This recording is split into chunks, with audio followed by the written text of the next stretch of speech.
হালালে বরকত আছে, বলেন তো কিসে বরকত আছে?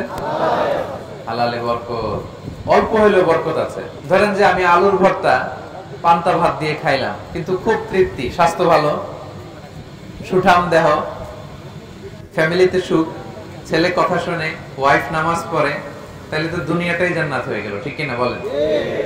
আর ধরেন আপনি পোলাও, কুরমা, বিরিয়ানি এগুলো খাইলেন, ডানে বায়ে ইচ্ছা মতো কামাই করলেন, কিন্তু এমন রোগ আল্লাহ দিছে একটা হসপিটালের বিল পরিশোধ করতে 10 লাখ নাই, এরকম আছে না? নেই?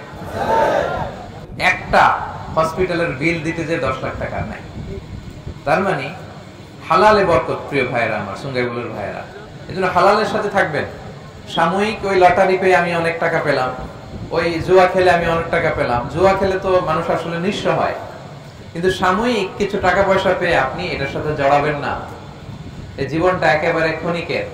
আপনার দাদাকে আপনারা দেখছেন না, আজকে আছে দুনিয়াতে, অনেকের বাবাও দুনিয়াতে নাই। আমরাও একদিন থাকবো না। কিয়ামতের কঠিন ময়দানে আল্লাহ তাআলার সুপ্রিম কোর্টের কাঠগড়ায় প্রতিটি জিনিসের হিসাব আল্লাহ চাইবেন। ফামান ইয়ামাল মিসকালা যাররাতিন খাইরান ইয়ারা, ছোট্ট ভালো করেছো এটা দেখবে, প্রতিদান পাবে। ছোট্ট খারাপ করেছো এটা তুমি নিজে দেখবে আমলনামায়। অবাক হয়ে যাবেন, মালি হাযাল কিতাব লা ইগাদিরু সগীরাতান ওয়ালা কাবীরাতান ইল্লা আহসাহা।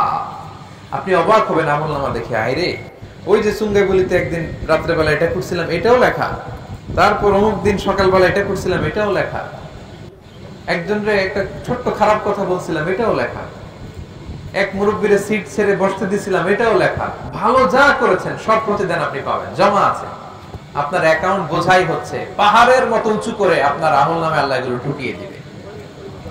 এজন্য আমাদের হতাশ হওয়ার, নিরাশ হওয়ার কোনো কারণ নাই। ছোট্ট ভালো করলেও সেটার প্রতিদান আমাদেরকে দিবেন কে?